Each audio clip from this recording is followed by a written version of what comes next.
you think that you have something which fits into that category, you'd like to find out how you can be a part of the program, well, why don't you drop us a line, address it to a Let's Talk program in care of Vaughan Radio, P.O. Box 195, Charlestown in Nevis, or give us a call. Our numbers are 1-869-469-1616 and or 1700. And by the way, those will be the numbers you'll use to be a part of this evening's discussion. Again, thank you all very much for joining us. This is your voice in the community, thought that get results.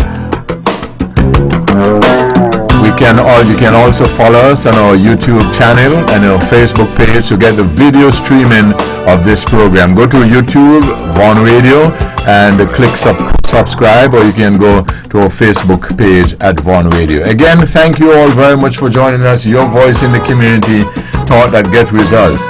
Tonight, Dr. Patricia Bartlett, good evening. Good evening, Webbo. Good evening to my fellow panelists. Good evening to the entire listening and viewing audiences. And if I may, I would just like to extend a good evening to my cousin Sid there in St. Kitts, my uncle Sidney in St. Thomas, in St. John, my nephew in the USA, and my circle of supporters at home, and as well as in the diaspora, those people who have been rallying around and helping to provide foodstuff for single mothers and their kids. Good evening, Webbo. Thanks for the invitation to join you. The Honorable Spencer Brand, good evening. Good evening, Webbo, and a very pleasant good evening to my colleagues joining us here tonight. Let me say a very pleasant good evening to those who are listening and viewing this edition of the Let's Talk show. Those persons who are here in the Federation of St. Kitts and Nevis, and certainly those further afield. I want to say an extra special good evening to our dear friend Mr. Ted Hobson QC, who will be celebrating his 90th birthday tomorrow. Wow. I want to wish him happy birthday in advance, and I certainly hope that he can continue to be well and safe, and I hope that he would reach that century knowing the kind of good batsman that he is. Webbo, I also want to say happy birthday in advance to Mr. Bertram Roach there in Hamilton. He too will be celebrating his birthday tomorrow, and he will be making 99 tomorrow. Wow. And I hope as well that he would be able to cross that line. So to these two wonderful gentlemen and Nivision icons, I certainly want to wish them a wonderful birthday tomorrow when it comes. Well, but to other persons who are celebrating tonight, whether it's a birthday or wedding anniversary or some accomplishment in their life, I certainly want to wish them a wonderful evening, and I hope that they are having a wonderful time. Webbo, thanks for the invitation, and I certainly want to look forward to the discussion tonight. Edric W. Stanley, good evening. Good evening, Webbo. Good evening to my fellow panelists. Good evening to the people of St. Kitts, and more particularly the gracious people of Nevis, those who will be listening to us on the World Wide Web and throughout the Caribbean Basin, and indeed further afield the world. Webbo, I must say a shout out, because sometimes you have to make representation and go back again when that representation doesn't pay off.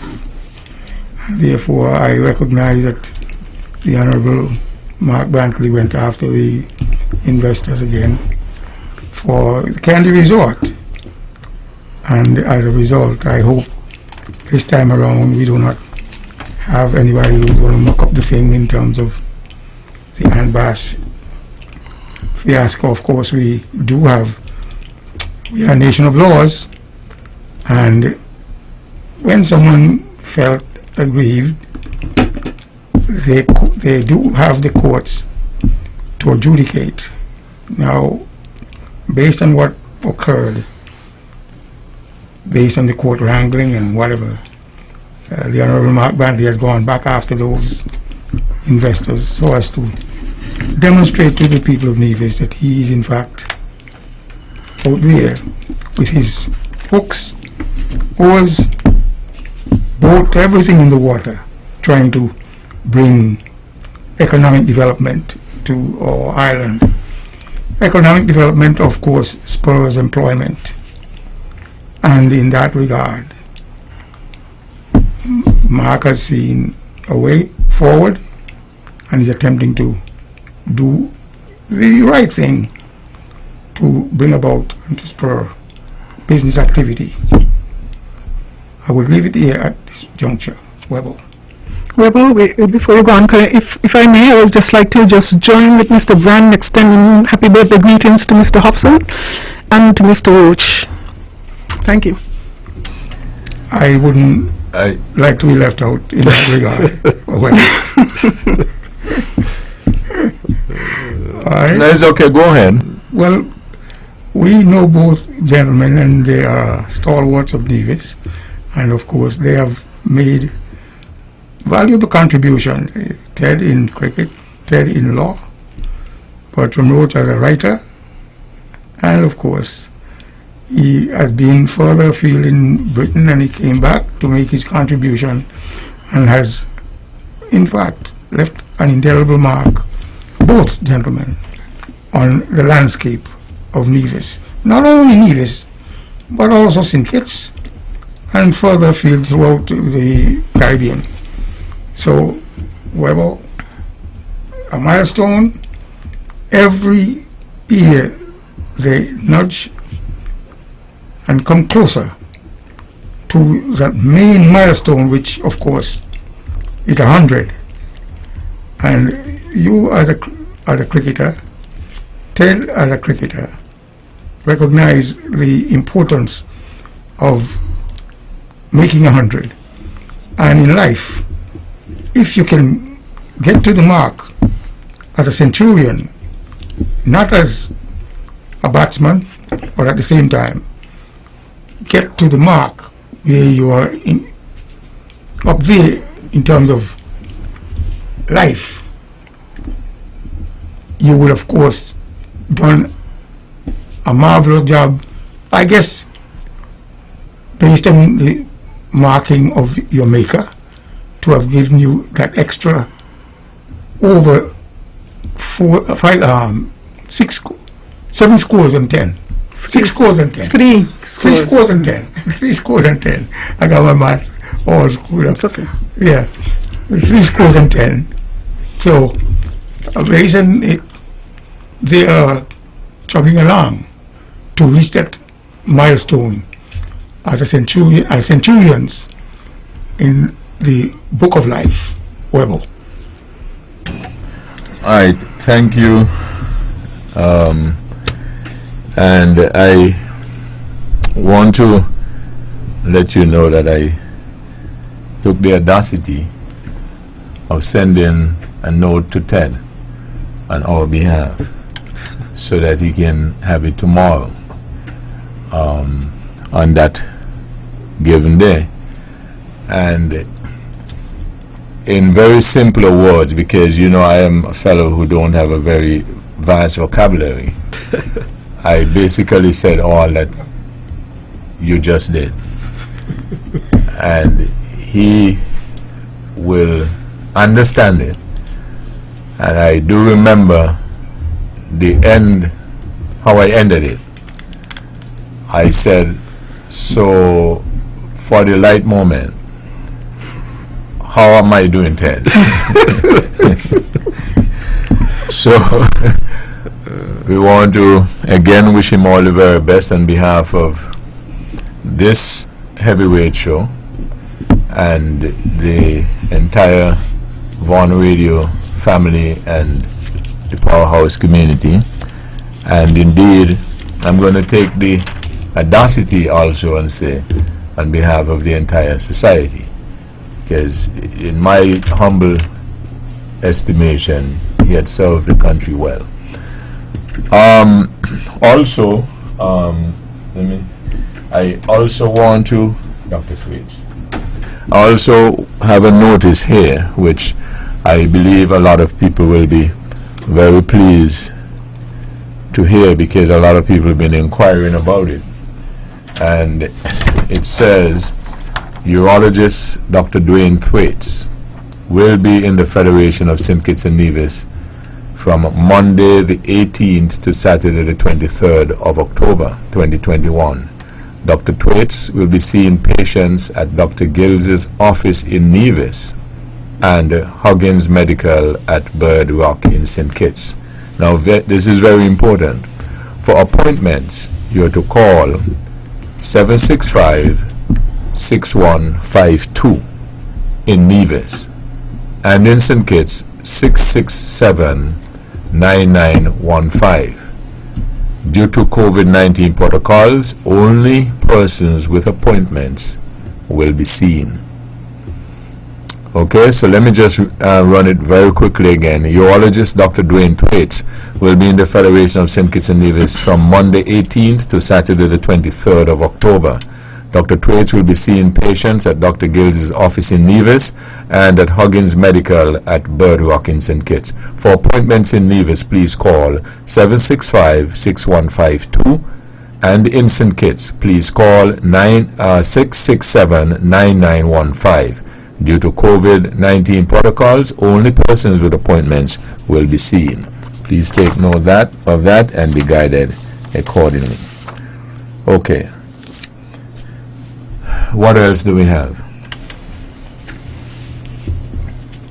Webbo, I don't know if you have a copy, or I don't know if Mr. Brand has a copy, but I think last week that we had a House of Assembly. The minister responsible, I think Mr. Hamilton, responsible for Social Security, had delayed before the House the 13th actual report for Social Security St. Kitts and Nevis.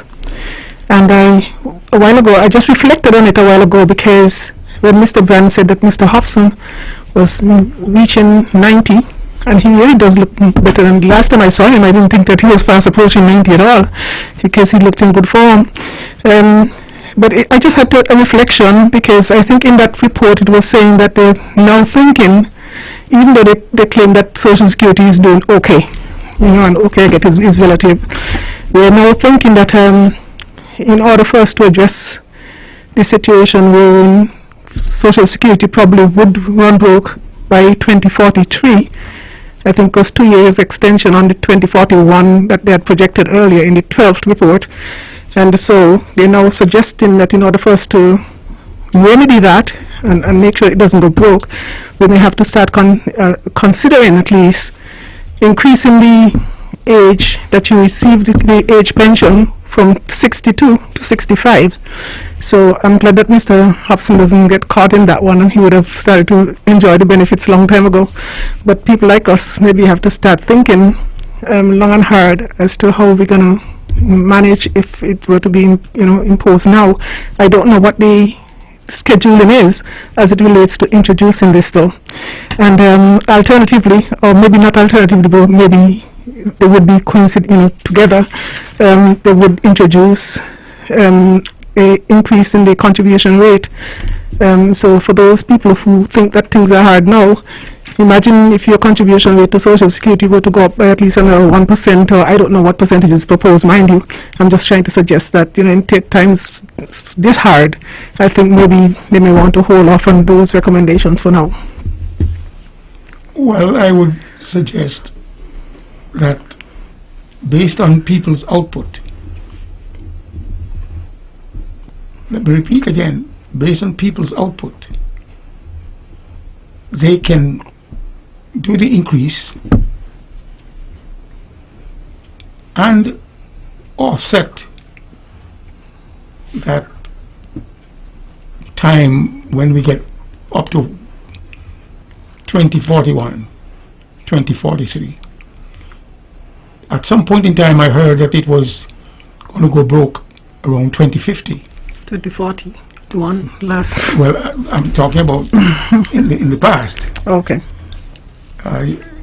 Based on how things are, I think you might just be listening to other things as a politician, and therefore I did hear, maybe it was 10 years ago, 12 years ago, maybe 20 years ago, when it was supposed to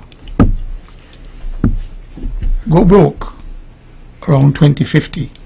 And if now I did hear the report from the radio where the minister brought it down to 2040 or 2041, as the case might be, 2043. But I'm saying to you, what they have to do, conversely, instead of preventing people from the attained age of 62, just increase the contribution, increase the tax, ask people to increase the output, and the output increased, obviously, conversely, income would increase. So when we look at,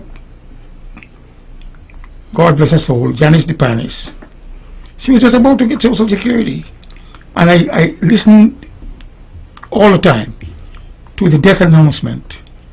I said, Lord, a person wasn't able to collect part of their contribution that they've paid, because for a long time I've been urging people to join Social Security, pay their contribution, because it is a nice benefit when you can receive a check, regardless of how small it is. But when you've arrived at 60 and you have to go on to the great beyond base and the masters, well, unfortunately, you didn't get a chance to collect a little from your contribution. So you know, Edric, I always find things that you say fascinating, right? There's a song, I don't know if you know it, I think Lord Funny from Trinidad sings it, and it is entitled Certain Things Remind Me of Certain Things. You know it? I know it well. You know it well? Edric, you know it? I don't think well. Well, no, why I say that is because you just said that when you listen to the death announcements, and when you hear a particular person would pass away, and has passed away, something funny has happened here. Let's see.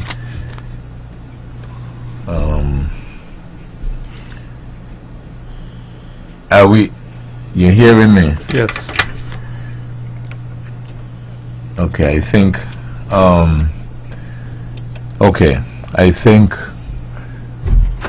the transmitter, check the transmitter. I think we have a little technical situation here, but we get it adjusted. Why don't you go ahead speaking, Edric? Continue and let me address that and comment. So, as we go forward, and those people who are way beyond the collection age and still collecting, power to them, God bless them for their longevity. And I ask God to put me up there with them. I ask God for a few years more. Should I say the number? Anyhow, based on how things are, it's a simple math. Increase the age of the recipients for collection on their part. Sometimes it becomes hard on the mind. But if you attempt to collect a little more from those who are working, then obviously it would be easier for those to pay than for somebody, because 1 year is a long time when you're in later life, and it takes you plodding along slowly, methodically, and by the time you reach 65, some of us don't go beyond that. But the master is the one who dishes out the timetable and determines when he should call you home. So, in that regard, I'm saying the easier formula is for them to increase the rate by contributors. And with the increasing rate, the actuary can come up with a different timetable, a different set of numbers, and keep the rate, keep the recipients in good stead for them to collect. But the truth is, there are a lot of other factors that can affect that, right? I mean, I'm not saying that you need to say everything, but I just wanted to point out that there are a lot of other factors that have not been highlighted. But I just wanted, we took care of that problem, Edric, the technical problem.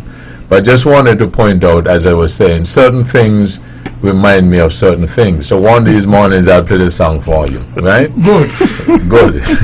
Late in the evening, not in the morning. In the evening. I only work in the morning. Oh, you mean like here? Yeah. No, I can't play it here. I play it in the morning. Edric listens every morning. Yeah. Because he has made a special request that I play. By the way, while we're on that, this is a light moment, but they have a song that we play, a new song that we play now is a real hit song. And all the ladies like it. So I'm doing a survey to find out why do they like it. But the first thing I must admit, it's sung by a lady. And they just love it. And I'm so biased that I said that if it was a competition and I were a judge, I didn't care who the other competitors were, she'd win. Anyway, so back to where we were at. So Edric said that when he listens to the dead announcement and then somebody just didn't make it to 62, what you say comes to your mind, Edric? They have made their contribution, Webbo, and they're trying to reach this finish line. And unfortunately, the master called them home. And they didn't get their money. Before they could get something out of it. Right. Nothing is wrong with that. But Webbo, Yes, Dr. Battle. you didn't hear Baha'u'llah's song which said the money stays. So whether you get it at 60, you get it at 70, the money stays. Okay, so what do you think, Brian? I think that the issue of increasing the age. No. In the little thing that we're playing, I mean, Dr. Bartlett gave a little thing that the money stays. what comes to your mind in reference to that? Nothing? Well, yeah, there's something that comes to my mind. I think that while the money stays, the money does not necessarily stay inside. It is distributed and passed on to some of those persons in our community who, by their circumstances, who may not have contributed, do get something, because I have seen, Webbo, that there are persons who may not have contributed to Social Security, and the Social Security will... Okay, I got the idea. We're going to go on to let you finish making the point. But I just wanted, under the context, in the context of certain things remind me of certain things, it just shows you how people generally are alike in terms of humans, but different in terms of their focus. And Edric likes to think about money. So as soon as he hears somebody, they didn't reach 62, they didn't get their money. Why is it that nobody wants me to talk? Even when I give them... Anyway, so when I read them or I hear them, what comes to my mind? I said, oh Lord, I hope that brother or sister makes it in. All right. All right. No, I'm not saying that you should think that. No, listen. That's what... You're not going to swing now and tell me that is what you think. Anyway, but let's leave it there. Brandon, you wanted to expound on the thing. Go ahead. Well, one of the thoughts that actually comes to mind, you often say that, well, they have finished the course, they have quite a lot of our people who, you're right, when you listen to the death announcement, you say, wow, they have, and you reflect on their contribution, you recognize that, hey, they have done their part, left the rest for those of us who are here. Yeah, when I say hope they make it in. Yes, I know what you mean. Oh, okay. I know exactly what you mean. Oh, okay. I just wanted to make it. Yeah, no, I know what you mean. Yeah. Okay. No, so I wanted to first we can go back now to the discussion on the social security and so on, which I started interrupting. Who was Brian? You were making a point on it. I was saying that while the concern of the age is forefront here in St. Kitts and Nevis, I think that not only here in St. Kitts and Nevis, but across quite a number of countries, we are seeing that a number of persons are living much longer. And at the time when the age 62 came about, you know, the lifespan, so to speak, of individual were much shorter. We are now having a number of centenarians here in St. Kitts and Nevis and throughout the region. And, throughout the world, actually. And a lot of social safety nets are looking at that age, 62, 65, you know, whether they can adjust it. And I think that there continue to be quite a number of studies and analysis of the various funds throughout the region and throughout the world as to how the social security safety nets are working. And one of the things that they are looking at is this matter of age. And I think, Webbo, that if person start to contribute to the system once they start to work 18, 20, contributing to a system for over 40, 50 years, that's a significant contribution. And if they are living longer, then I think the system should be in a position so that they can benefit from that system, whether they live an extra 10 or 15 or 20 years after. So it is work in progress, and I believe that not only St. Kitts and Nevis are looking at that age, quite a number of other countries as well, because like I said, people are living longer. We are now having more and more persons hitting the centenarian mark, and it shows that the system that we have, while it's still not perfect, they continue to be benefit from it. And if it is that we will stick with 62 or adjust it to 65, I would just want to appeal to some of those persons who are not contributing. There will come a time when you will need social security. I remember when I was working for myself and the self-employment mechanism came into force. Strongly advised that, hey, you need to sign up for self-employed. There are a lot of people out there who are self-employed and for one reason or the other are not contributing. But there will come a time when they will need the system, and I hope that even though it is a system that is there for persons who have contributed, I have known that there are times when they would have reached out to persons who, because of their circumstances, have contributed back to them. But I just want to, since we are on social security, I just want to appeal to our people and appeal to the various businesses that if you have persons in your employment, please, please, please contribute to the system, because at the end of the day, they will see the ultimate benefit of it. Webbo, as the discussion goes on, though, as it relates to the change or the adjustment in the age from 62 to 65, the concern I have is that we are not creating enough jobs in the economy, and so you have people who are being pushed out early just to make way, and you hear the young people now as if they have a right to just replace all people who they consider to be old. And so that is, to use Stanley's word, that is the barometer that is being used nowadays.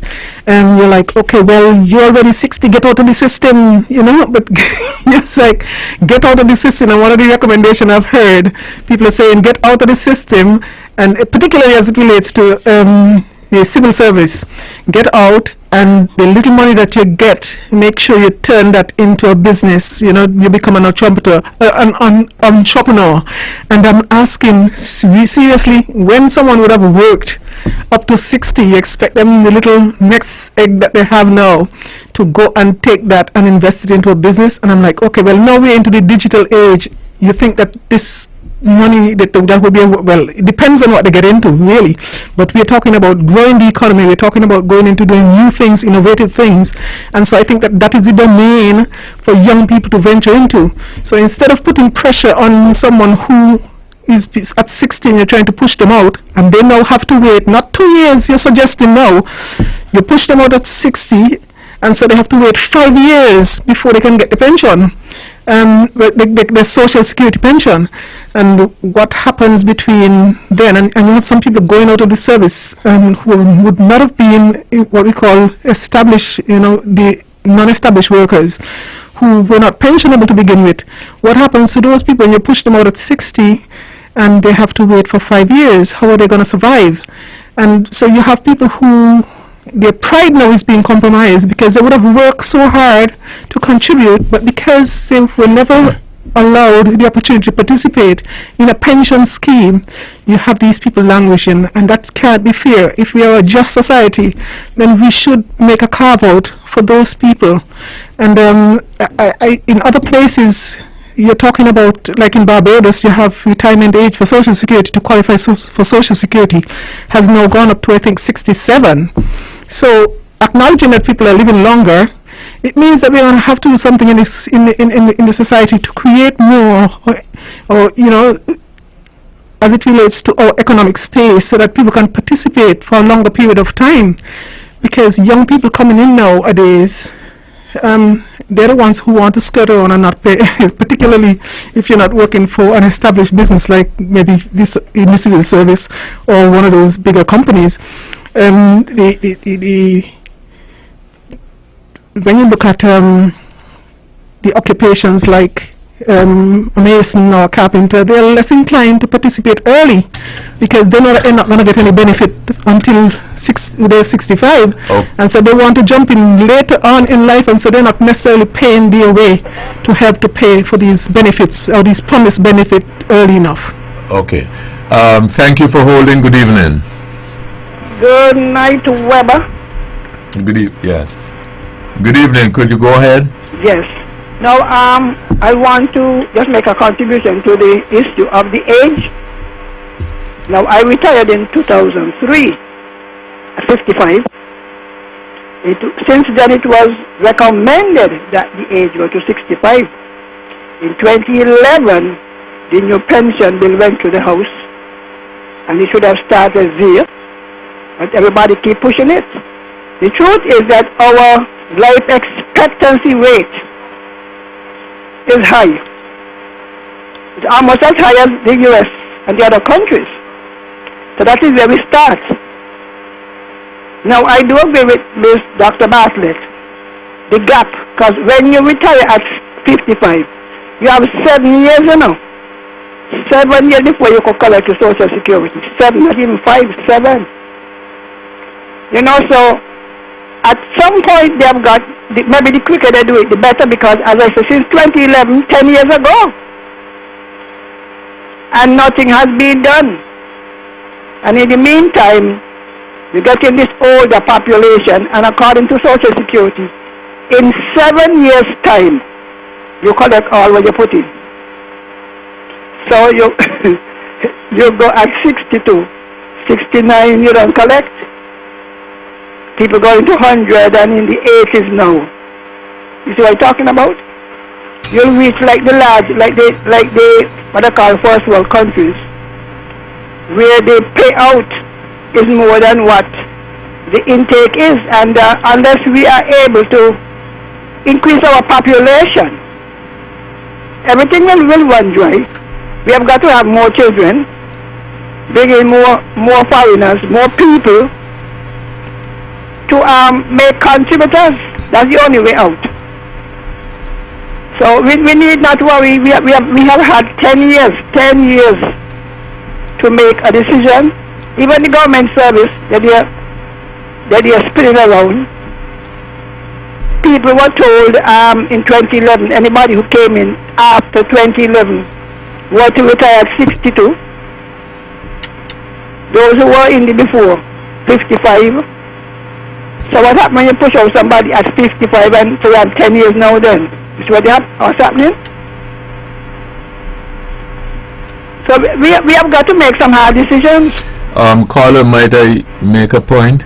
Yes, go ahead. Yeah, you is it possible that, remember that before Social Security began, and including in the United States, there was not a Social Security. There was nothing. Right. Somebody came up with something that was creative, right, and courageous, and now it is accepted as the norm. You agree with that? It is. Okay. So it tells me, isn't it possible then that we lack some creativity and some courage to come up with some... Courage, you know?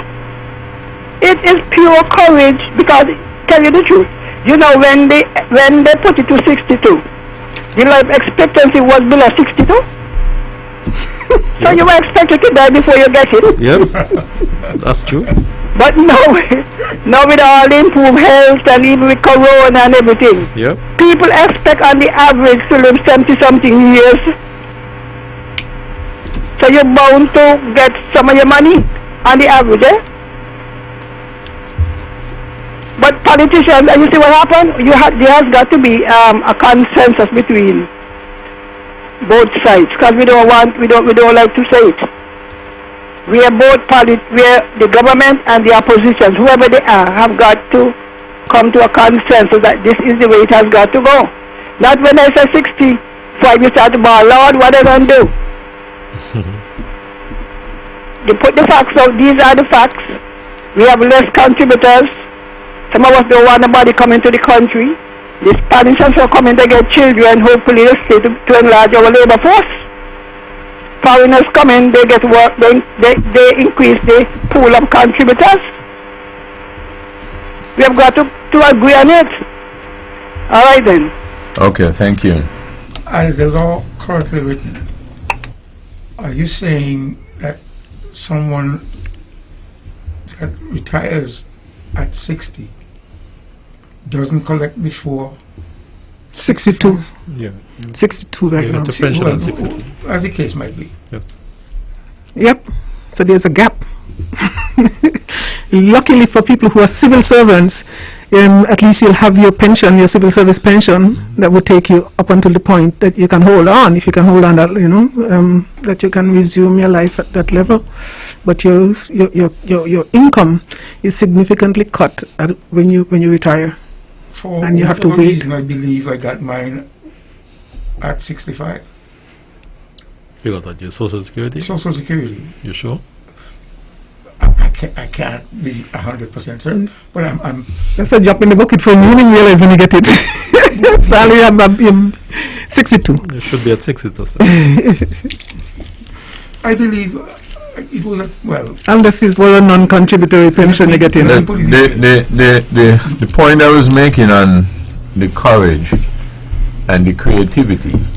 Take, for instance, in the United States now, they're trying to pass these bills in terms of a policy to help mothers with the children and the health care. And they're pointing out that the United States is at the bottom of the ladder of all the richest countries in the world that do not contribute in terms of as much in terms of health care and so on and so forth to the poor and these kind of things.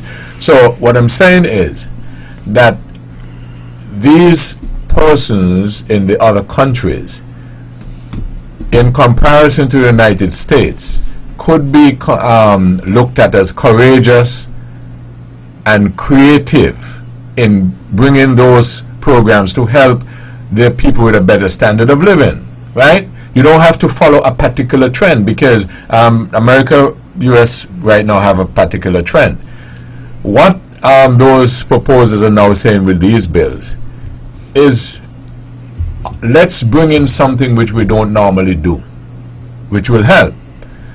Against that backdrop now, I'm saying we've got a particular way the Social Security is structured and operated. We're having some challenges with it. So it perhaps can take somebody or persons who are creative and courageous to change the face of it a bit, but with the hope and the intention of satisfying the problems we think that we are facing. So it doesn't have to just be limited to, well, change the age, etc., etc., etc. Edric, you get what I'm saying? Yes, I got it. Yes. I got it. So, but you got to be creative and you got to be bold. Yes, Webbo, but it wasn't really, the recommendations were not necessarily, limited to. Those were two that were highlighted. Those are two that were of concern to the general populace, because we need to recognize that if you're going to ask people to pay more, you have to prepare them for that. And because the economy is probably, well, I think it was projected to grow by just 1% for 2021 in St. Kitts Nevis. With an economy like what we're having right now, it's almost, well, I'm sure that economists would probably say that we're in a depression. How are you going to ask people to pay more? I don't know. That's why I think the female caller made reference to people not taking the courage to implement these things, because the opposition on the one side only say, Lord, you can't treat the people like that, and then the people who are in government now say, okay, well, they really don't want to be affected by it, but at some point we're going to have to make the adjustment. But here comes the point that I'm making. So they put those on the table, these 3-4 options, let us say for argument's sake, but then there might be somebody who is more creative, who can bring another option that can solve the problems or get us where we want without using those measures. Those options? Yeah. But that is what I mean by creativity. But Webbo, with all due respect, we are talking about this report was presented by a professional actuary. These are people who that is their work. They look at the risk and make recommendations for you to be able to mitigate but against I'm not doubting that. So I think one of the other options. No, there have been people who have been in certain fields with expert knowledge and so on, and then other people come in and bring in ideas which, blow the whole thing out of the water. Nobody is doubting that what is there, these people who give these things are brilliant and stuff like that. How do you think you end up with Steve Jobs and these other guys with Facebook and so on? Right, well, I'm saying to you, you have to... Good evening, thank you. Caller, please call back. Look at a Yes. investment program, because Social Security just can't collect and allow the money to stay around here. They got to be able to go out there and invest that money. But they do. They do that. I'm talking about serious reinvestment. But had it not been for that, then we would have been broken in time, because that is what is keeping the Social Security afloat right now. If it is not working, try another method. I'm saying to you, Webbo just mentioned Steve Jobs, Zuckerberg, Bill Gates. All these are wealthy men. They created something from nothing, and their companies are doing marvelously. And all we need is a small slice of their profits as a reinvestment. We invested in it. We invest in their company, and we ensure that we have somebody there lazily focused as to how these reinvestment portfolios are working, and be aggressive, because there's plenty money in the world. I'm telling you, plenty money is in the world. Just that you have to look for it and identify it and invest in it.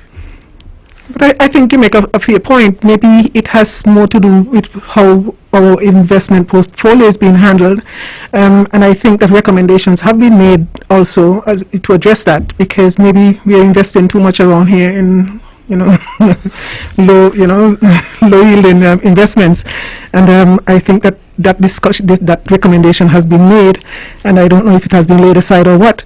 But I think another recommendation that would have been made, and I think I would have seen that in the 12th actuarial report, is that the administrative costs, they might need to revisit that, because the administrative cost probably is a little too high, considering it, compared to what the contributions are.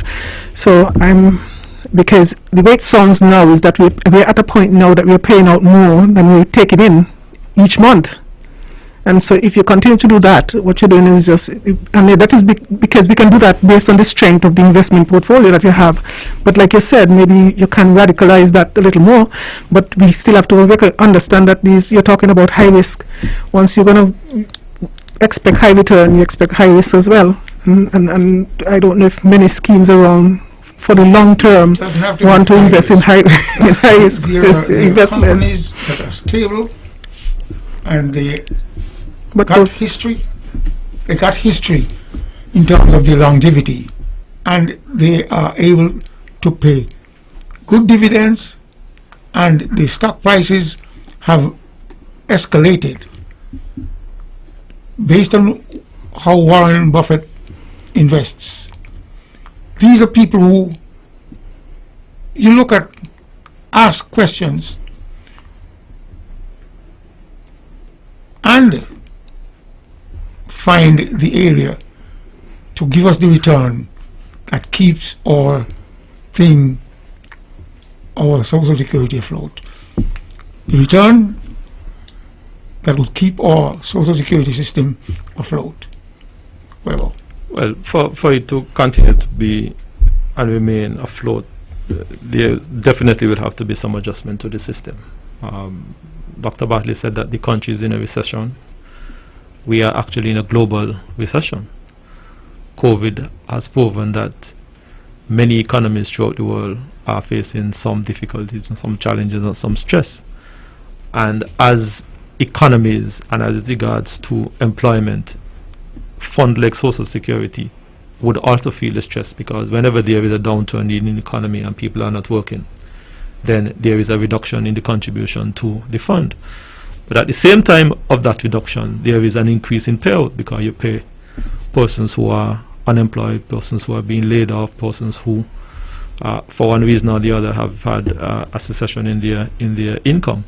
So, but I think that the fund would continue to be dynamic. It will continue to go through a phase where, based on all of the analysis and all of the studies that have been done with the fund, they definitely would have to do some tweaking to the fund.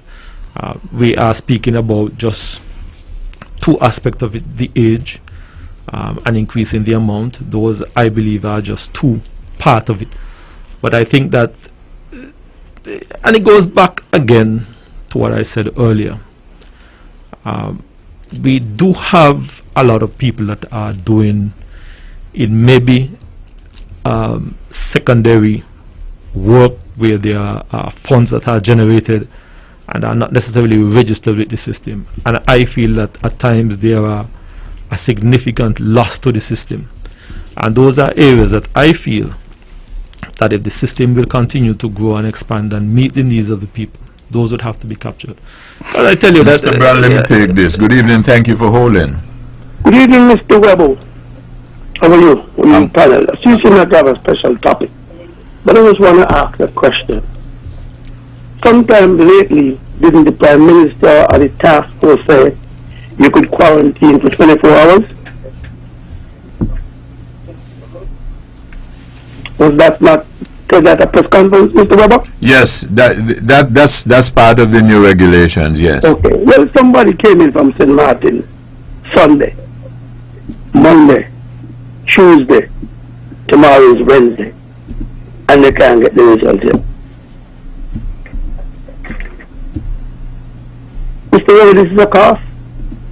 We're going to fulfill that cost. The person came in Sunday, Monday, today is Tuesday. The result tomorrow is Wednesday. When were they tested? Huh? When were the person tested? The person was tested because they came in yesterday. Let's say we give it Monday, but they were tested since this morning, 7 o'clock. So the person came in on Sunday and they were Sunday. tested on Tuesday morning?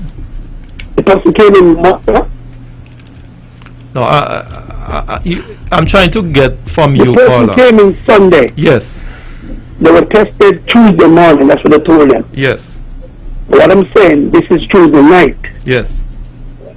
So at least something should already happen throughout the day. Or somebody should have called and said, we humbly apologize, XYZ. Because the person came with because they're fully vaxxed. So they came with the expertise that, hey, I'm fully vaxxed and I have 24 hours. We'll let off on Monday. But tonight is Tuesday night, sir. Nobody said nothing, nobody called, nobody said nothing.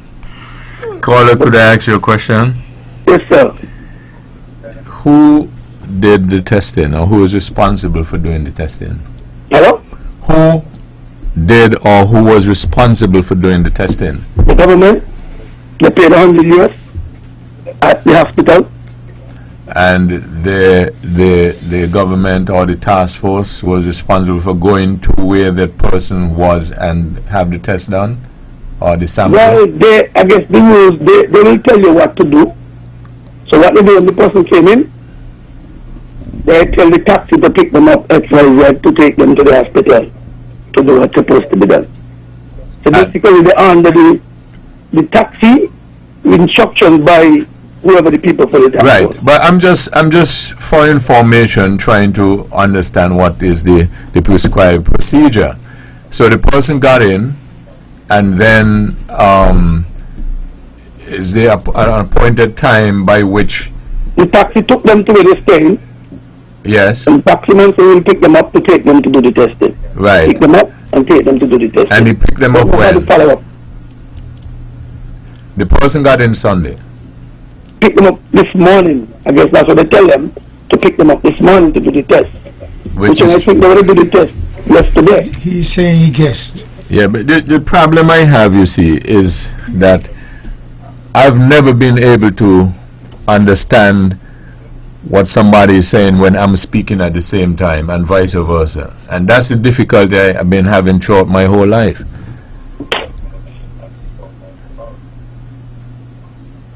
Let's try again. So you got in, the person gets in Sunday, right? The procedure is that you said the quarantine will be for 24 hours. But the prescribed procedure is, as happened with this person, they got in Sunday, and then the taxi, which is the official taxi based on the system, picked them up on Tuesday. That's what you're saying? Yep, that's what they tell them. Okay, all right. Well, it seems to me as if between Sunday and Tuesday, if that is the prescribed thing, 24 hours had already elapsed and so on. Okay. Because what I wanted to learn, caller, is what is the prescribed procedure. You see what I'm saying?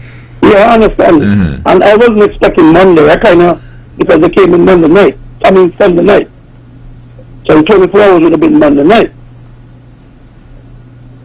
Yeah. But we're talking about all day today. Now we're going on tomorrow, Tuesday. Mm-hmm. But at least somebody should meet with the person to let them know what's going on. Well, let me ask you this. Does the person know how to get in contact with the task force? Well, the task force has the email. I tried calling because the person not from here really. So they wouldn't actually have a number directly. Yes. But I have the email, was waiting for the email from them.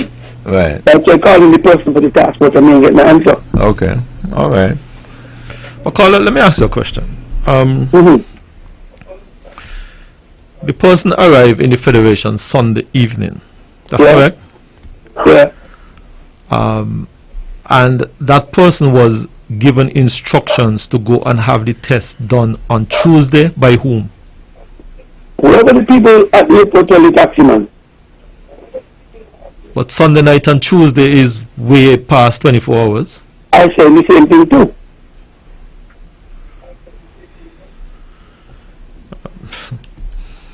Right. Yeah, okay, well, I guess you raise a concern. I guess you raise a concern. I don't know the situation as it is. You know, I just don't know what happened. Right. Well, what I'm saying, caller, I guess you have raised a concern. I don't think that either any one of us here anybody in the panel is equipped to give you an official answer, but at least it is raised, okay? Yeah, and at least somebody could call and say, humble apology, XYZ, you know. Yeah. Because he's a stranger. Yeah, well, whether it is a stranger or local, okay, if it was me, I'd have wanted this all a good service too. I have a problem when we seem to suggest that only strangers and visitors must get good service. Well, not necessarily, but somebody who familiar. Well, I'm telling, work with me, I'm telling you about me. Okay, I got you. Yeah, okay. Thanks anyway. Yes, all right, thank you. Hendrik, you don't want good service? Although you're from here? Always. Okay. Let me say this. The central bank has given a directive to some of the local banks that they... Yeah, let me just accommodate this call and we'll get to that. Good evening, thank you for holding. Good night, Webbo, and good night, Stanley and the others, and the other, Dr. Bartlett and the others, and Naya. Now, Webbo, I got a concern. And my concern will be last holiday. We got everybody problem who come in the country, people in quarantine, everybody just call you, company radio come and see people calling him and this calling him and that calling him. And he ain't working with the task force. These people have got a concern and got a problem. If you got a concern, you call the task force, or you call some security at whatever working at the place and you put it to the task force. But he's coming on different ways the talk shows and trying to bring down the task force, saying all kind of negative thing with the doctors, saying all kind of negative thing with the thing. Every program is a family. He does it. Now the doctor, Dr. Wilkinson, don't tell us to him that the overflock with people. And he said he apologized to some the people who are in quarantine. Because the situation is so bad now that something we can't expect that to make everybody. You understand? He don't come and say so. But his problem now is everybody's problem as far as I concerned. And going on every different radio station, politicize these things. Only he want somebody to come to and tell something all the time. These people got a problem. They call the task force now and company will have a problem too. How come only he want, all the time? Okay, everybody, continue the program. Okay, thank you. Good evening, thank you for holding. Good evening. Good evening. Yes, to you and your panel. Social security is now a staple, and it's somewhat unthinkable to do without it now. But in a sense, it was really just forced saving with contributions from employers. The fact is, people had other models of taking care of themselves in their golden years. Once ago, 10 children may have been the norm, for instance. For this assured the parents that they will be taken care of. Okay? I think that model changed, and there are now more sophisticated ones like investment, life insurance, property acquisition, real estate,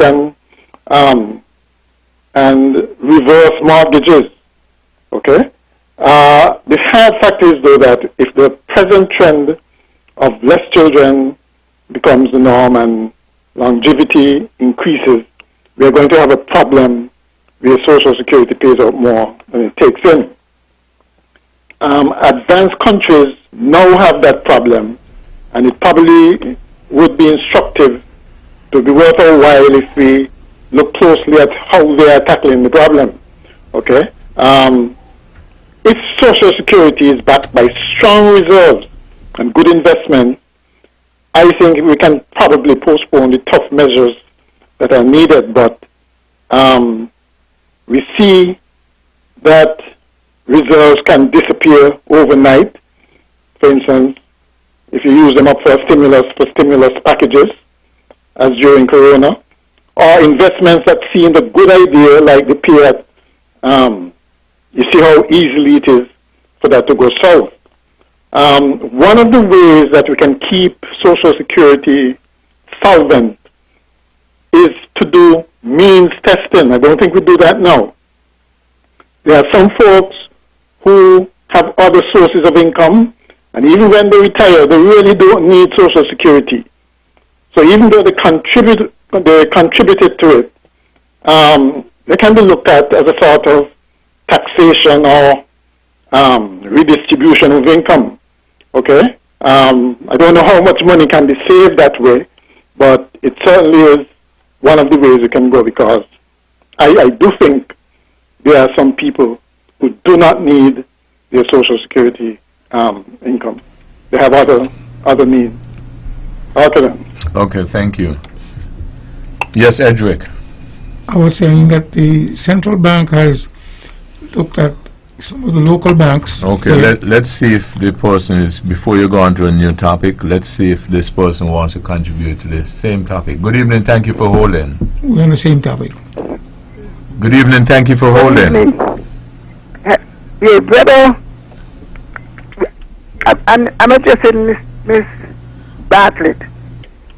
If she would read the actual report, see something, you know. The improvement is not automatic. I think when the meeting says, suppose they want to introduce it this year, they'll go back to say from age 50. Those who closer to age 62 will continue to age 62, and those at 40 will continue to 65. So it won't affect them much. And there's something good about that, because they're now giving sick benefit to self-employed people. When they started first, self-employed had no benefits. So you need to listen to the Social Security program and read the actual report.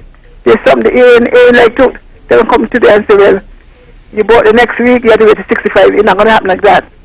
So Miss Bartlett, check the report. Ask somebody in Social Security to explain to you. Well, Thank you. Thanks to the caller for that intervention, but in no way was I suggesting that we're going to just drop it on you and happen tonight. And I was not talking about how imminent it was going to be. I was just saying it is something for us to consider. It was laid in the house, and all we got was just a schematic. I asked the question before I even proceeded, because I have not seen the report. So I did ask of my colleagues around the table. I did try today, and it was not published on the website for Social Security. I could not find it in electronic form. I couldn't find it in hard copy. If you have it, I would be well pleased if you can share it with me. But it is not a lack of understanding on my part, or not reading it, because it is just not available. All I got was just a synopsis, and this is just something that was said in the house that I was really reporting on. Good evening, thank you for holding. Okay, go ahead, Edric. Yes, so I was attempting to say that the central bank has asked some of the local banks to forego dividends, but one bank, local bank, took the bold step to pay dividends against the advice of the central bank. What was the attitude or the priority?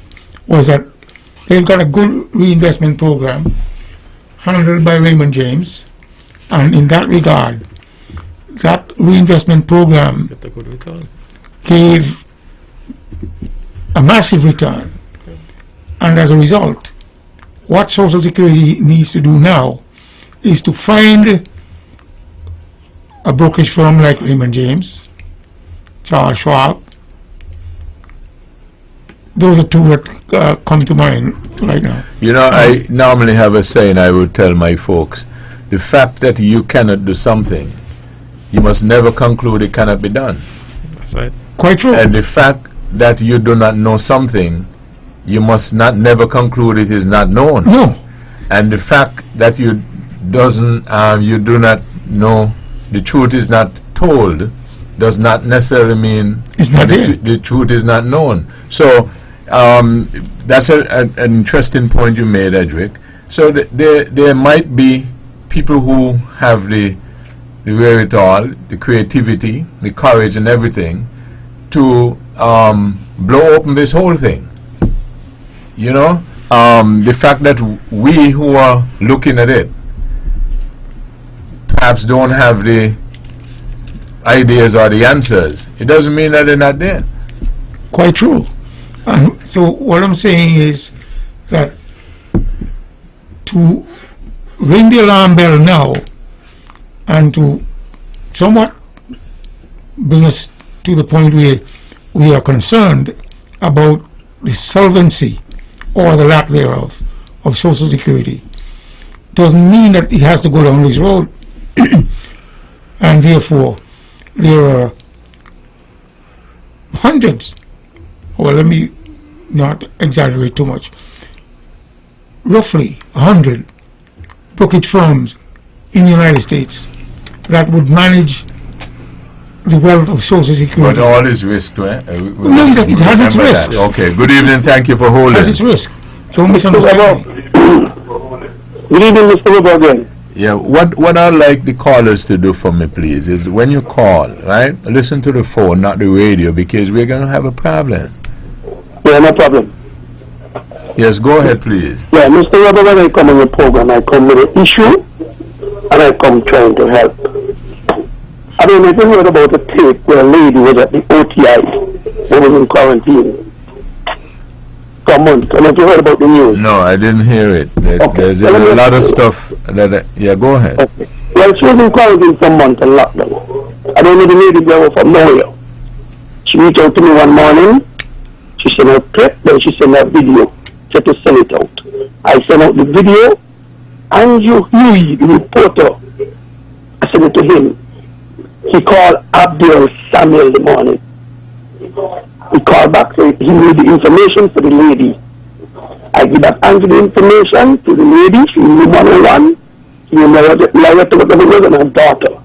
Andrew Huey get in contact with the lady. I can't help Mr. Webber if people reaching out to me. I got you. So in other words, like in that particular instance, you did thought that get results. Thank you. Okay. So I'm speaking about Mr. Webber. yeah, but keep in mind that, you know, people can have different views. You know what I'm saying? I understand that, but we must be honest. I'm not calling them anything, but people must be able to criticize. Because he was criticized. So that's what he did. He criticized you, but you brought your side of the story, and based on what you said, we think that if it is correct, you did thought that get results. So let's move on, right? I understand that, but what I'm saying to Mr. Webber, some people must keep the politics. Yeah, but what I'm saying is, work with me. Yeah. Right? I heard him, I heard you, and we're moving forward. That's fair? Yeah, this is fair, but I think sometimes you need to question You still need to go back. Have a good night. You as well. Okay.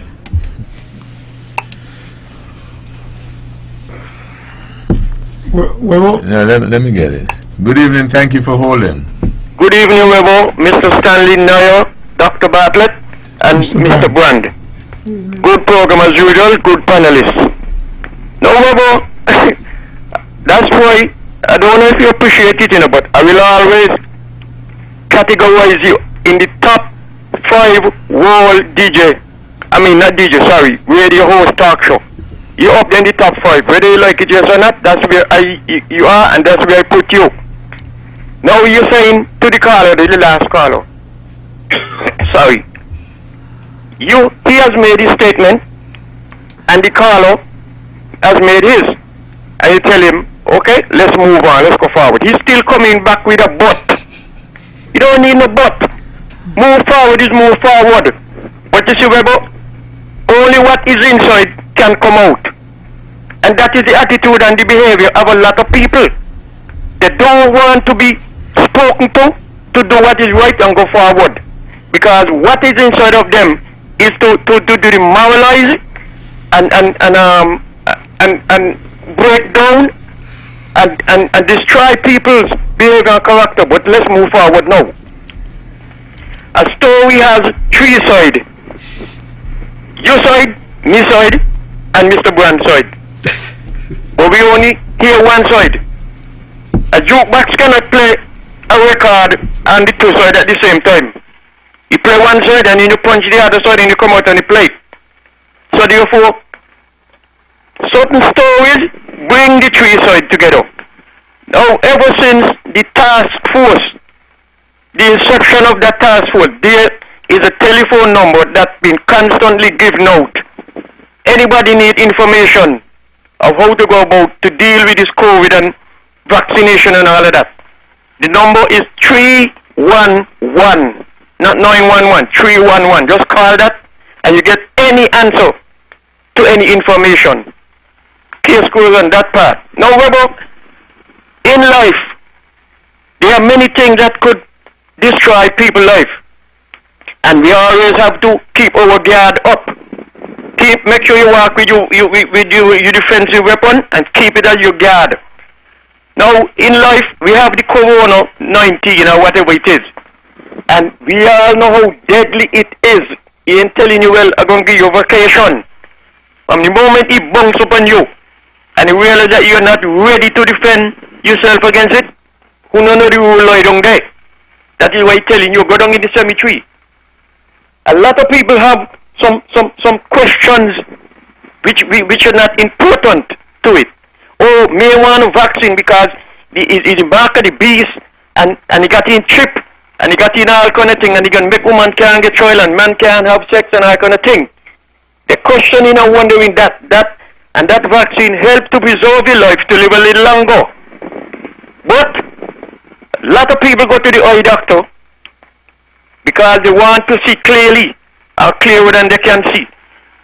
The doctor prescribed eye drops. They never once asked the doctor if the eye drop, why in the eye drop, if you can make the eye produce more yampy, if you can make the eye bigger, if you can make the eye redder, they can see better or not. They just accept the prescription, go for the eye drop, try it in the eye, and that's cool. But they're going to question the vaccine, what could preserve the life, and the eye drop is only to make the eye a little better. Thank you, Webbo. All right, thank you. Let me get a break.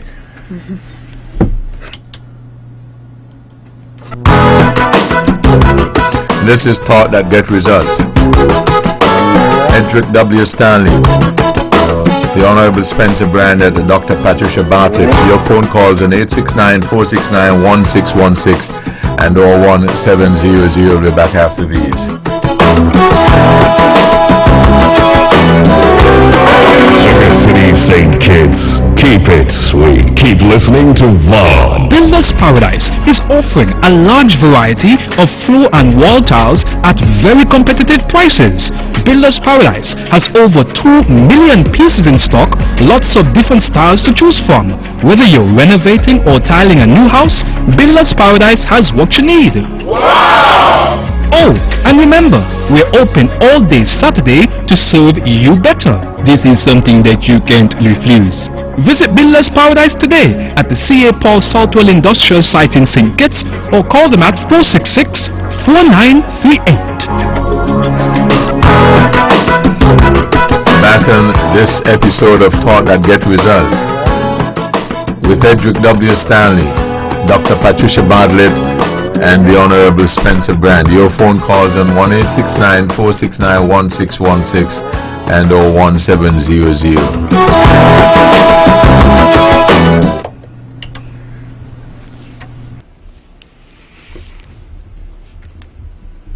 Yes. Yeah, Webbo, I know Stanley would have addressed, because you said Stanley like talk about money. And Stanley would have addressed that component, that dealt with money. But something else that we have to start paying attention to, though, is our policy as it relates to our population dynamics. You would hear, like in China, they're very, meticulous about the way they plan their society, and they could tell you, well, okay, this is a period of time that we need, X amount of children, per person, and things like that. And that is something I think came up also in the 12th actuarial report, that we are underproducing, underproducing. We're not producing enough children to sustain our population, That's going to be an interesting one, Dr. Bartlett. But the policy must be geared towards providing the atmosphere or the conditions such that women could feel comfortable bringing children, knowing that there would be social safety net there to help them, because we need these children. I've heard statements made by officials castigating women, who have more than 2 children, and I'm like, hello, you have to weigh the whole thing, put it in context, in that we need to be reproducing at a rate of 2.1 per person of reproductive age in order to be able to replenish the next generation. Okay, let me We're just doing a 1.6. Let me just take this. Good evening, thank you for holding. Good evening, Webbo. Yes. Hello? Yes, you're on the air. Could you go ahead? I couldn't hear you. Well, the issue that the caller called about with this one thing, I have a relative who came in on Sunday, and they were told to go this morning to get the testing done at the hospital, and then they're still waiting because it will boil down to 4 and 5 days. I think the impression was given at first that it's possible to get it on the same day. You are actually asked to quarantine for a whole day, and then you are tested. Now let me get to the Social Security. The matter that Mr. Stanley was about the investment. It's very interesting. Now Social Security lost over $30 million when we had this debt restructuring. The government of the day used to dump, it is written in the IMF report, they would dump the treasury bills because when you can't find anybody to hold them, they dump them on National Bank and on Social Security.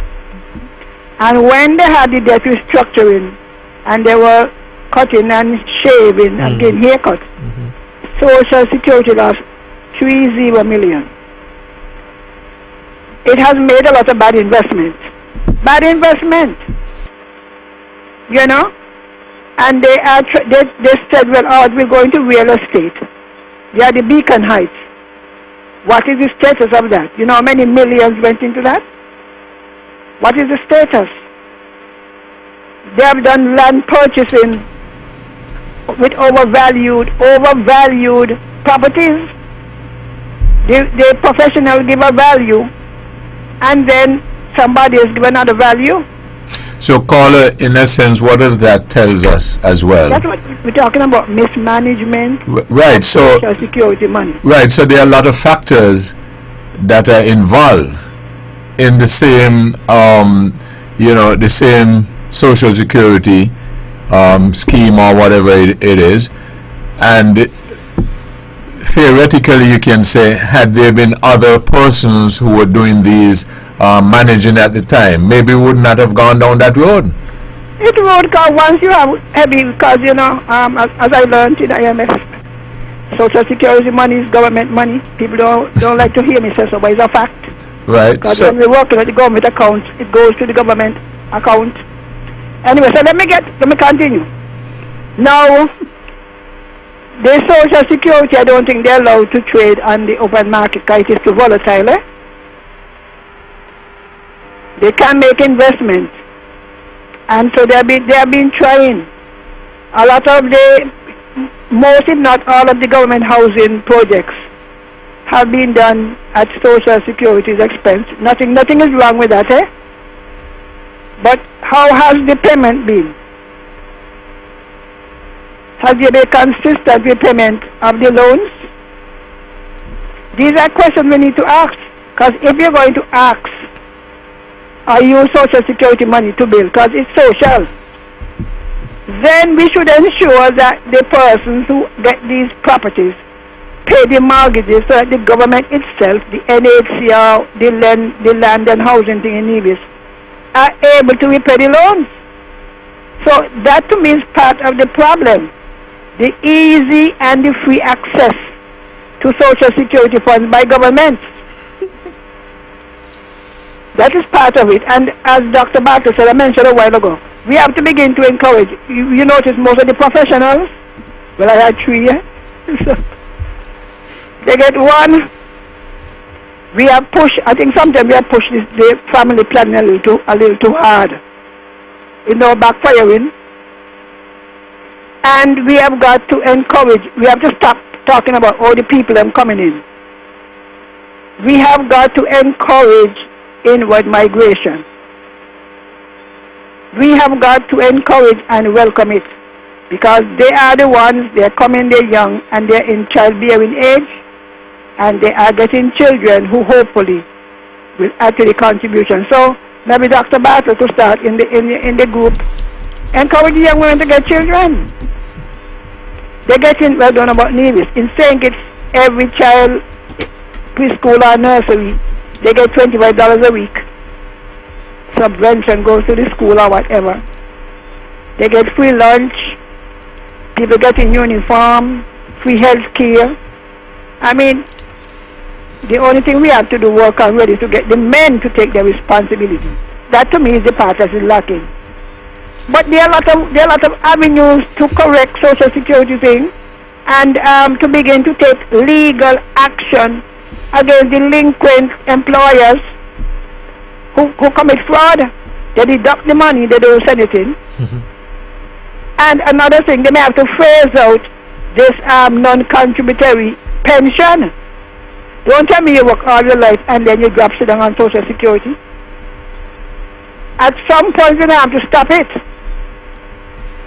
If you were employed, whether self or by somebody, and then you reach 62 or 65, and then they have to give you pension until you die at 90, it might sound heartless, but certain steps I've got to take, and certain of the programs may need overhauling as to who could get what can get what, when we can get what.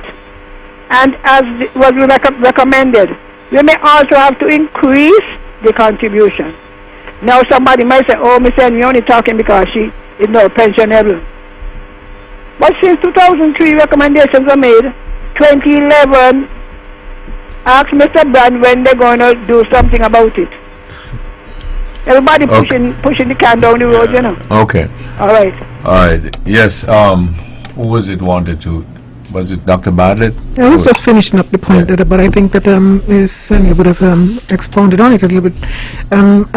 But just because, like later, like I said, we just reproducing at 1.6, when we should be 1.6, children per, breeding age woman, when it really should be 2.1. But we can't be castigating these women, when they get the children, because obviously, like she made the point, you have professional women who some decided that they may just have one, or some decided they don't want any at all. And so the burden is left on a smaller proportion of women to be able to fill that, And so when you find a woman or a young woman has 4 children, don't scorn her, don't look down on her, make sure that we put the thing in place, like the caller would have said in St. Kitts, they're giving free uniform, those are good things, and those are the policies that we have to get better at in terms of providing for these children, because we're going to need them. Because I think that we had a net outward migration of like 50 raw numbers. So if you had 250 people came in, we had 300 that left permanently, So it means that if we continue like that every year, and like I said, I have not, gotten the full report, and the lady is going to share it with me because she has it. So when we have at every year 50 people, like I said, that would have been the last actual report, that we would have had minus 50 every year as it relates to our migration. And we need to, Ms. Annie said, import more people. But are we ready for that? We have to start thinking about other things as well. What about our people in the diaspora? Why is it all of our people are leaving? We have to do better about retaining our people. We need the workforce. We have to make sure that we come up with the strategies to keep our people and keep our population growing. Okay. Good evening. Thank you for holding. Good evening again, Webbo. Dr. Bartlett is all right. That's what I was saying a gentleman the other day. Because he's saying that, the people in here get much children. The girls, they do, they say, no, stop it. I just think like you say. But look, other people coming in and getting children in our country. As if the children, they got an opportunity to come and contribute to the economy. Because this is what we want. And if you could help, county missionaries, only the clearest fathers them that to get these children by these young girls and they want to support them. I am agree. I am agree because when I see our young men and women that are family together, living together, and bring up the children them, and they will contribute back to the society, I feel good. You understand? Because other people coming in, Chinese coming in their children, Indian coming in their children. Well, our people cannot help the children. And if people help them, we help them. Who can help them? You understand? All right then now, wonderful program as usual. I will continue please. Yeah, okay. Thank you. Webbo, I would hope that I've listened to Dr. Bartlett, and I know Dr. Bartlett have a passion for single mothers. But I would hope, Webbo, that we ensure that we also encourage our young men in our society. I don't believe that a single mother can give birth to a child or conceive a child on her own. I think that one of the things that we keep sidestepping for one reason or the other is the importance and the involvement of our fathers and our young men. I think that if our young men were to be given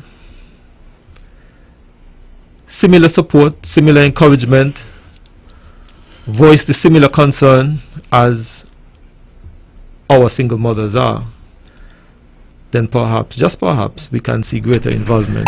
Mr. Brand, let me take this. I'll come back to you. Good evening. Thank you for holding. Yes, good evening, Webbo. You can hear me loudly? Hello?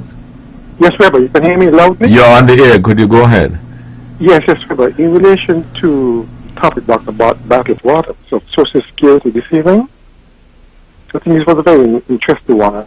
I discussed earlier. I think we should give, what's his name there, gentleman, the investigator, what's his name? On the panel. Stanley? Hello? Stanley, yes, Stanley. I think the Social Security should take him on as an investment advisor or consultant because he makes some very good points about investment, in my view, in that the investment policies of the Social Security has remained stagnant at about 5% outside of local markets, which to me cannot stand today. That should have changed 40 years ago. I mean, he mentioned investment teams and so forth that have done an excellent job. For example, one comes to mind like Amazon, which had an IPO of $18 in 1997, was trading 2 weeks ago at $3,500 from $18. I mean, look at the gains there. If you invested $100,000 US. How many millions are we talking about there? You may have to give up some capital gains and some other tax, maybe a third if you sell out at this point. But that could have buffered the local investments that are not extremely well. They need to open up that 5% ceiling and really go in and not just allow let's say the National Bank to do investments on their behalf and take the cream, has been happening for years. It should be done now. I mean, not just Amazon stock, but what about the Facebooks and the Microsoft over the years have done extremely well. I mean, you're not asking to put in millions and millions. Okay. Small amounts could have been used. All right. Thank you. Okay, thank you. Mr. Bram, go ahead. Yes, well, I was simply saying that I would hope that there could be similar encouragement for our young men. I think that for our society to really develop and expand and grow in the kind of way in which we want to see it, that there must be some mutual encouragement, mutual harmony between both sexes. While and Dr. Bartlett, I will say to you this: some information was shared with me recently on the two housing projects there, one at Ramsbury and one at Hamilton. And you know, the overwhelming applicant are young ladies, young women who want to own their own home, who want to advance themselves, who may have one child or two children. They want to see that they improve themselves and improve the circumstance for their children. And I am saying that while there are challenges for single mothers, we must encourage the young men to take up their responsibility to ensure that they play a greater role in the development of the lives of their children, if our society are to really develop and flourish along the lines that you are talking about. I don't want us to sideline our young men. I don't want to for one reason or the other, that our young men are getting the feeling that everything is all about single mothers or women. We want to see our single mothers progress and advance, but we must ensure that we must say to our young men, hey, you have a responsibility over there. You must shoulder your responsibility and ensure that you contribute to the development of the life of your own flesh and blood. And I believe that if we can ensure that we get this synergy and this harmony between both the young men and the young women, who knows, we may reach to a point where we see an increase in marriages, more homes that have both parents under the same roof, and I think that would be to the benefit of our children. But I am a little concerned that there seems to be that focus only on single mothers, and I hope that is not the case. I want to say to our young men that they too, while they need to put up their hand and bear their responsibility, that they too must also be encouraged. Good evening, thank you for holding. Good evening, you're on the air. Good evening again, Mr. Webbo. I love what the guys is saying, young men. Well, sir, I'm a single father. I have a 16-year-old son who is in from 3 years of 3, and I have two other kids, but I cannot have a job because there was a vaccine issue. I had the COVID, and I'm COVID-free. I didn't take the vaccine, and I'm a single father. Raise a son from the age of 3. He's 16 today. He's the one who was looking after me when I had the COVID. And today, in my country, I cannot work because of a vaccine. I had the COVID, and I'm COVID-free. What a country we're living in today. You have a good night. Okay, thank you. Good evening, thank you for holding. Good evening, you're on the air. Yeah, Robert, that's what I used to every time I meet the college children in a group. I tell them, let me tell you something, everybody can come doctors and everybody can come lawyers. But you all find some skills, find something to do. You understand? Because when you ain't got a skill and other people come in the country, it's them going to do the work, do the job. So you all find something to do because you are going to college, you are going to college already. But everybody can come lawyer, everybody can come doctors, everybody come, some could come carpentry, some could come mason, some could come engineer, some could come mechanic, some could come hotel ears and all those things, work in the hotel. Different things. I encourage these young people, every time I meet them in a group, up to today, in town. Some years coming and then they are now some share them. And I do speaking to them. This is what we want. We want to see our young people industrious, going forward to something. I'm 60 years now. And let me tell you something. I come up in the construction field. Yeah. And after I started, my muscles and my foot started playing me. I went in the hotel and I work. And I work as a bartender in the hotel. I walk to the front desk in the hotel. I walk in the kitchen. I find something to do. I do farming. I do everything in life to make a living. Never depend on the government. Nothing. You understand? Because I come with parents who like to work, and I always an industrious person.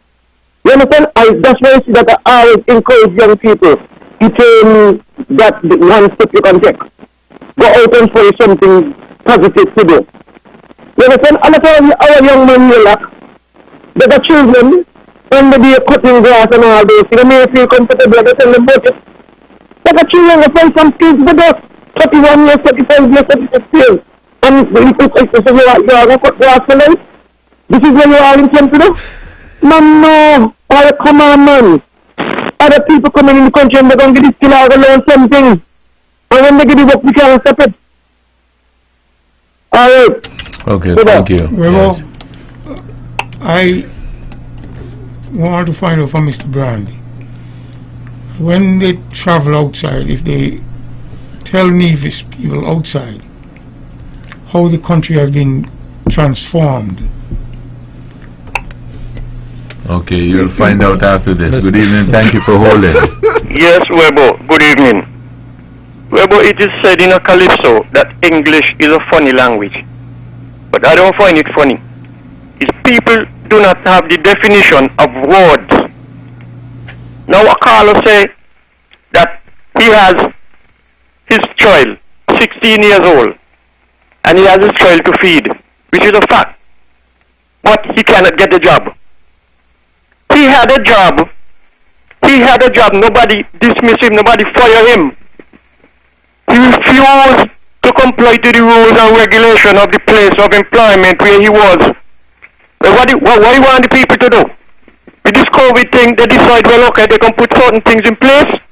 You either comply to what our rules and regulation of our place of employment, or you make your own decision. When he make his own decision, he refused to follow the company's advice and what they request for the place of employment. So that means he automatically fire himself. So he shouldn't come on the radio come talk about he can't get a work in his own country. You see, these are the kind of people who just try to mash up the country and the image of the country with the wrong things. When you're wrong, you're wrong. Let you admit that he had a job and he refused to comply with the rules and regulation of the company. And that's why where he is walking and talking about he can't get a job. He ain't want to work. He want to use that as political mileage to support political party, and he must stop it. Okay. It is wrong. Thank you, Webbo. All right, thank you. Mr. Brand, you're addressing a question from Mr. Stanley. Well, let me answer the question this way. I would say to you, Mr. Stanley, that a lot of our nationals overseas are very much abreast of what is happening in Nevis even before we on the island knows what is happening. Sometimes we get messages that things are happening in Nevis that with something you want to know how they know. They are very much in tune, Mr. Stanley. All right, well, good evening, thank you for holding. Mr. Webbo. Yes. Good evening again. The next thing with the Tennessee situation, because some people don't see that. No, listen. Hello? You made your point, right? No. I need to say something. No. But work with me. We're not. I don't intend to go. We got the point that you. I don't want to do, Mr. Webber, please. Simple. Go ahead. I worked for 25 years with the company. Okay, you have an issue. I'm not dealing with the not take the vaccine or not. Yeah, but I don't necessarily. You see what we do here. We do things that. Have a good night, man. Have a good night. It's okay. Have a good night.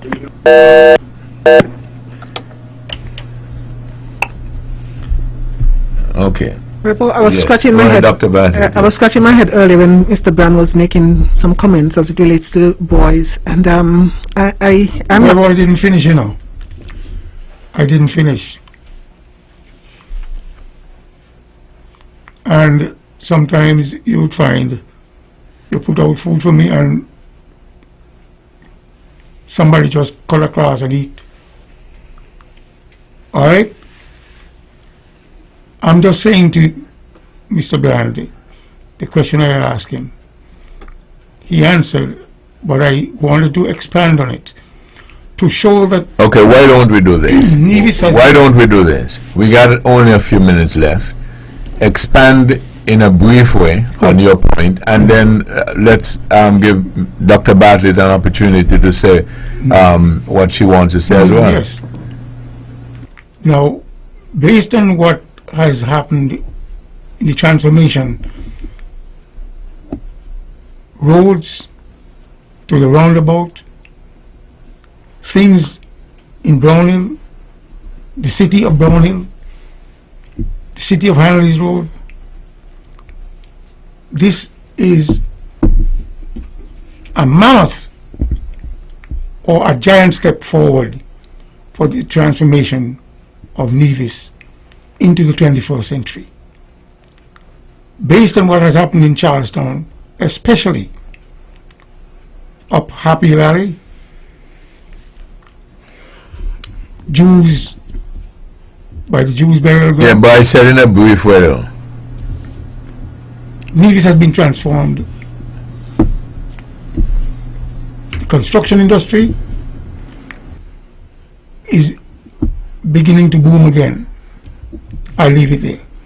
Dr. Bartlett. Webbo, you know what? Let me just yield to Mr. Stanley, because I think he has more than he would like to talk about as it relates to roads and walls. If he thinks that that is what transformation is, I would yield the rest of my time to Mr. Stanley respectfully. Go ahead, Stanley.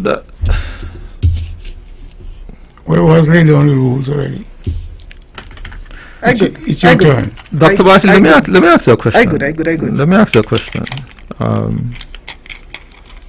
If you were in government tomorrow, would you not construct roads and walls as demanded by the people of Nevis? I would construct walls and roads. Would you not undertake? You're gonna answer me. I must answer. You're gonna answer for me.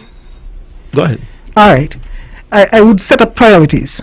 For me, right now, in the middle of a health crisis, roads and walls would not be a priority, because you asked the question about single mothers, and the reason why I had to take on the interest of single mothers is because there are a lot of women out there with their children who are hurting. I have a platform that I use to try to get help and draw attention to the fact that the plight of these women and the children. You have your platform. If you would like to promote the women, the guys there, because you think for some reason that they themselves are being disadvantaged, then you use your platform for that. That's why I was scratching my head to find out, why is it you think that I should take on all of the issues? You're the one in government. You ought to have the policies that dictates the fair involvement of everybody. You have the handle right now. You said to the guys, okay, you have to pay your way. You have to pay for these children. So if you want to make sure that there's a policy instituted that deducts the money directly from them, or whatever means, make sure that the money flows to the women, so that I don't have to just come here and every week be beating this thing. Please, making an appeal to people out there, please help me to help these single mothers with their children, because they reach out. People are reaching out and people are hurting, and I just need for you to not try to broaden the scope of what I want to present to include the interest that you might have, because I see guys on the side of the road, like I said, cutting grass or getting peace money or whatever it is, but they are being taken care of.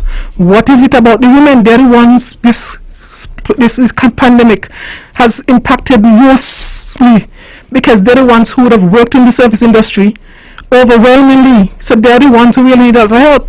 I don't see the guys, I see them spending money. I see guys spending money.